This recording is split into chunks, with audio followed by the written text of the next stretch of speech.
Y pasamos a otro experto para proponerle un tema fundamental que tiene que ser estudiado y estudiado a fondo, porque ayer el presidente Santos nos sorprendió diciéndole a los militares retirados en Colombia que no le deben temer a la paz. Pues uno no le tiene miedo a la paz, siempre y cuando uno impone las condiciones para la paz a un vencido. Pero cuando el vencido le impone las condiciones de la paz a uno, el vencedor, perdón, le impone las condiciones para la paz, claro que hay que temer. ¿Cuáles serán esas condiciones? Alfredo Rangel, director del Centro de Seguridad y Democracia de la Universidad Sergio Arboleda. Muy buenos días. Muy buenos días, doctor Londoño, a su mesa de trabajo y a su inmensa audiencia. Doctor Rangel, háganos un favor. El presidente Santos dice que ya tiene hablando de paz a los enemigos, es decir, a los de las FARC, y que entonces, por si acaso, él mandó reformar la Constitución para entregarles nada menos que el tesoro de la impunidad. Pueden hacer la paz con la tranquilidad de que ninguno se va a ir para la cárcel un solo día, y además se les va a permitir hacer política. Es el punto de arranque.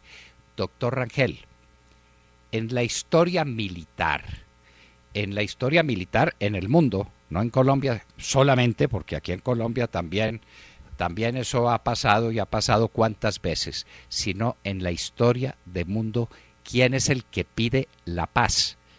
¿El que ha vencido se la pide al vencido?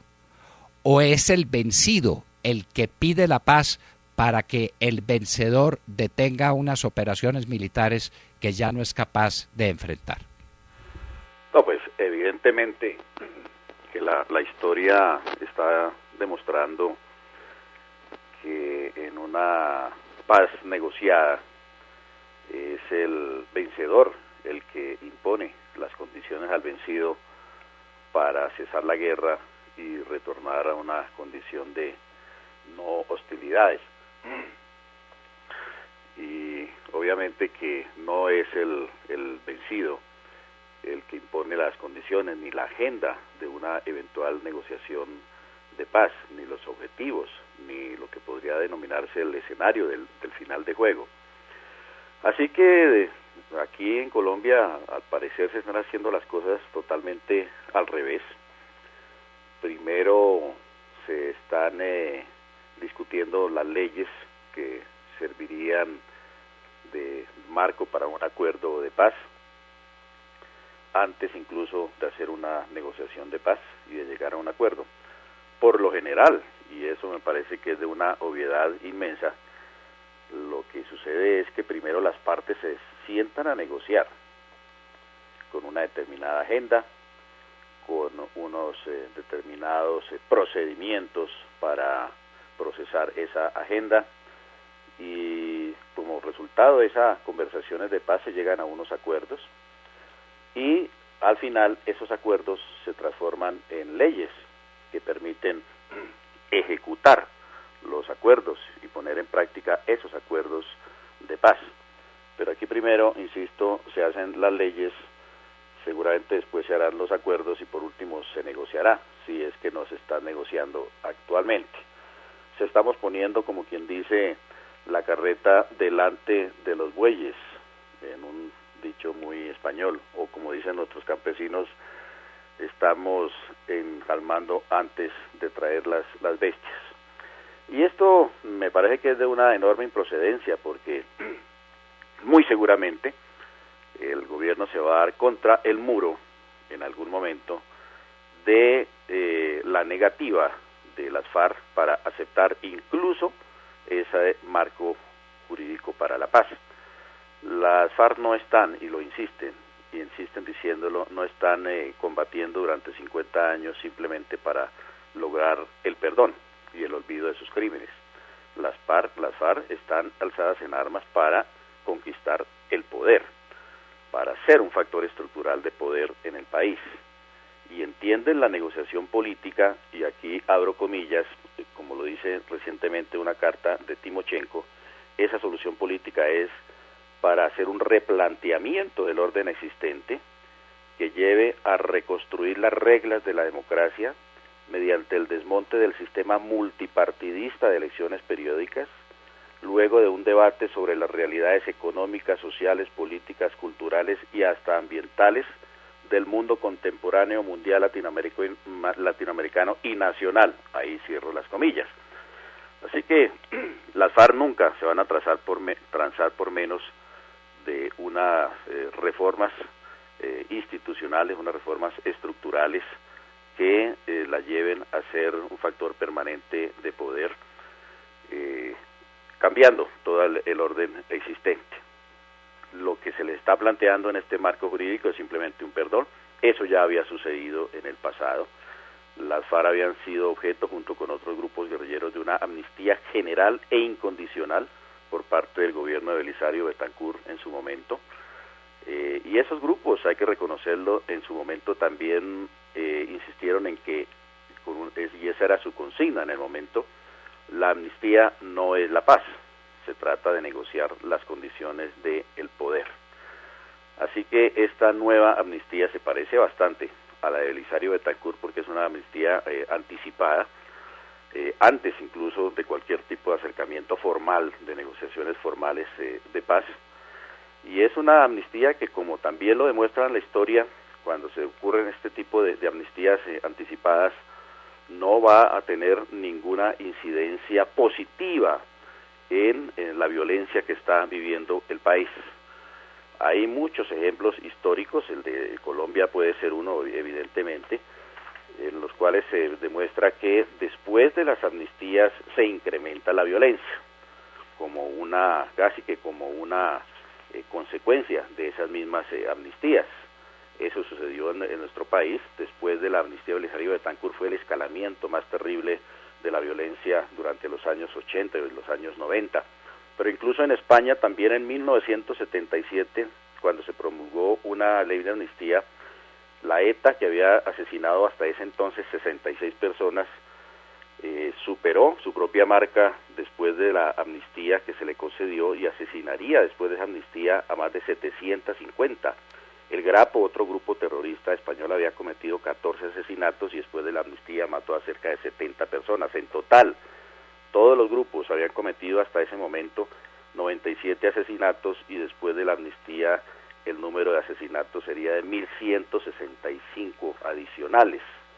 Así que tampoco en ese sentido, digamos, podemos esperar que esta ley de marco jurídico para la paz vaya a incentivar a los terroristas a cesar sus acciones violentas contra el Estado. Por el contrario, como ya se sienten perdonados de antemano de sus crímenes de lesa humanidad y sus crímenes de guerra y sus crímenes atroces del pasado, también van a ser perdonados sus crímenes del presente y serán perdonados los crímenes del futuro, porque esta ley de amnistía, a diferencia del Belisario Betancur, que tenía una fecha fija, es decir, perdonaba hacia atrás, esta ley perdona hacia atrás en el momento y también hacia adelante hasta cuando termine el conflicto armado en los términos en que está, digamos, estructurada esa ley del marco jurídico para la paz. Doctor Rangel, casi nos dejó usted sin preguntas, porque hizo una presentación tan completa y tan bien hecha del tema, que nos tememos oscurecer una presentación tan brillante con preguntas adicionales. No obstante, hay algunas cosas que me atrevo a proponerle, no con el ánimo de aclarar lo que está claro, sino acaso de complementarlo. En alguna ocasión, las FARC adelantaron conversaciones, que han adelantado varias, que tuvieran por objeto su desmovilización y la entrega de sus armas, o siempre se dedicaron a buscar eso que Timochenko dice que tiene que buscar, el planteamiento de un nuevo orden político en la nación, revisándolo todo, el sistema económico, el sistema electoral, el sistema de los partidos políticos, es decir, lo que las FARC proponen es una nueva constitución, pero alguna vez se han sentado a discutir sobre su desmovilización, sobre la entrega de las armas al Estado. Jamás, doctor Londoño, y ese punto es absolutamente importante, es absolutamente trascendental y creo que vale la pena tocarlo porque poco se discute acerca de él. Para las FARC mantener las armas, y eso lo han expresado en todos sus documentos, y al adversario hay que tomarlo en serio y hay que creerle lo que dice, porque lo que está diciendo es lo que condiciona su manera de actuar, y si no conocemos cómo va a actuar el adversario, pues mal podemos tener alguna estrategia que lleve a derrotarlo. Y las FARC han insistido en que la entrega de las armas no es una opción. Y ellos conciben eso porque estiman que solamente mantener las armas en la mano es la garantía para el cumplimiento de los acuerdos de paz. Las FARC lo tienen no solamente como una cuestión de honor, digamos, sino como un asunto estratégico absolutamente clave y fundamental. Nada de desmovilización, nada de desarme. Ellos conciben la paz como una paz armada, en donde coexistan simultáneamente el ejército nacional, claro, una vez purgado y una vez desarticulado, porque también ese es el propósito que está explícito, expreso en todos sus documentos. Hay que desarticular el actual ejército nacional, conformar un nuevo ejército del cual harían ellos una parte fundamental, manteniendo obviamente las armas y de ninguna manera desmovilizando su ejército guerrillero. Así que ese también es un punto absolutamente esencial. Por eso las FARC ni siquiera mencionan la palabra desmovilización ni la palabra desarme en ninguno de sus documentos que son producto de sus congresos y de sus reuniones. Ese es un asunto absolutamente fundamental para ellos. Así que la única manera, y esto nos lleva pues a la conclusión de fondo, para que las FARC se desmovilicen y se desarmen, es imponiéndole una derrota militar.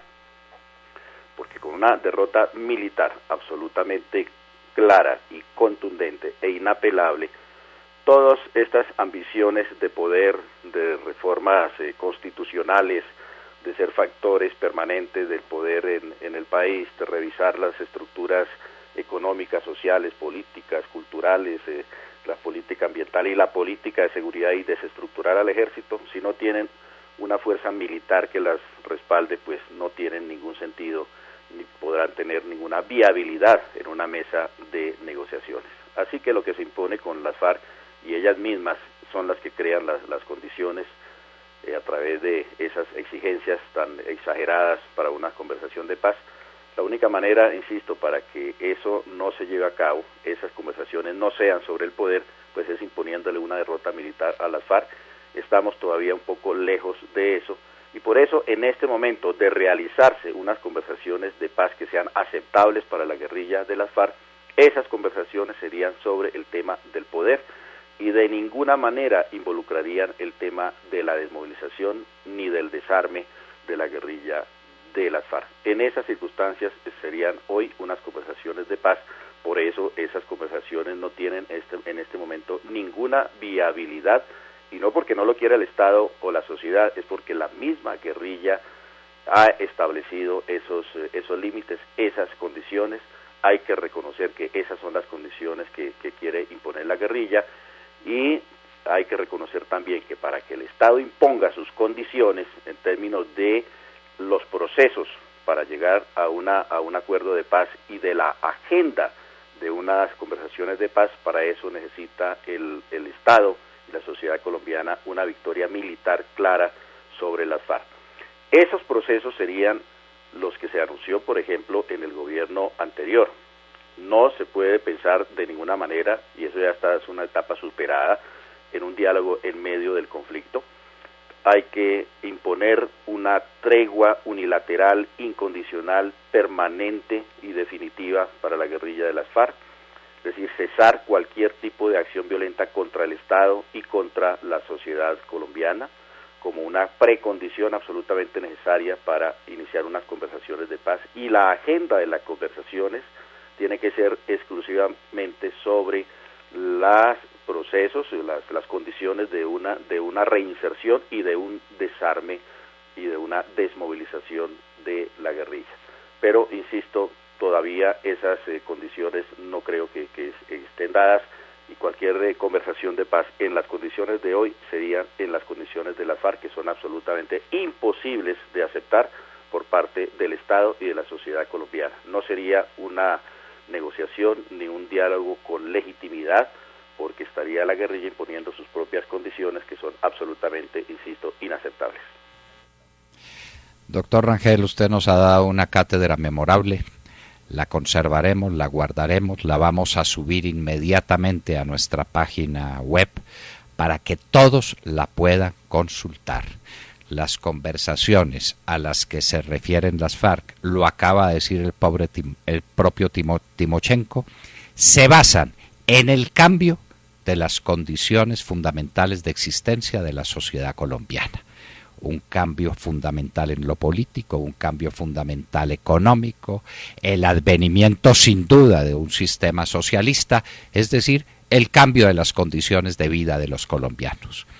Y las FARC nunca han dicho, jamás, ni en esta ocasión ni en ninguna otra, que adelantan conversaciones de paz sobre la base de que van a entregar sus armas. Y por eso tal vez, doctor Rangel, el Marco para la Paz no habla como condición fundamental para celebrar la paz el que se haga entrega formal y total de las armas, ni de los medios económicos para mantener un ejército en pie. Por eso tampoco se habla una palabra del compromiso de las FARC para entregar el narcotráfico. Doctor Rangel, usted nos ha dado una cátedra que no olvidaremos, se la agradecemos inmensamente y le repetimos a nuestros oyentes que esta cátedra asombrosamente clara, asombrosa en el sentido en que no está siendo recogida ni analizada por el gobierno nacional, estará desde este momento, en unos minutos más, disponible para quien quiera consultarla. Doctor Alfredo Rangel, muchísimas gracias. Bueno, doctor Londoño, ha sido un placer y le deseo muy buen día a todos. Muchas gracias. Alfredo Rangel, director del Centro de Seguridad y Democracia de la Universidad Sergio Arboleda, nos ha dado una cátedra magistral. Así es, doctor la manera Londoño. como termina. Los oyentes están muy contentos con el tema de la exposición del doctor Rangel. Diógenes dice qué claridad mental para hablar de este tema tiene Alfredo Rangel. Él sí sabe qué es esto. Lucy, por su parte, dice, Timochenko será el socio de Santos. No, señor presidente, para eso no votamos por usted. Y Carrara dice, esta ley es otro perdón y olvido. Sí, perdón y olvido inútil, porque a las FARC no les interesa ni el perdón ni el olvido, ni que les digan que no los van a meter a la cárcel. Se mueren de la risa de todo eso. Lo que les interesa, como lo están diciendo hace 50 años, es cambiar la sociedad colombiana para convertirla en una sociedad comunista. Y el país a eso, como alguien diría muy elocuentemente, no le puede jalar. ¿Cómo será? Alfredo Rangel estaba con nosotros en la hora de la verdad hablando del tema fundamental que está sobre el tapete. Hoy, cuando los parlamentarios van a aprobar ese esperpento que es el Marco para la Paz, debieran detenerse un minuto en el atropello que van a cometer contra la razón y contra el sentimiento del pueblo colombiano para meditar en estas cuestiones esenciales y para anticiparlas a su avidez porque le pongan más mermelada a su tostada. No se vayan que ya llega el editorial, son las 7:05 en la hora de la verdad.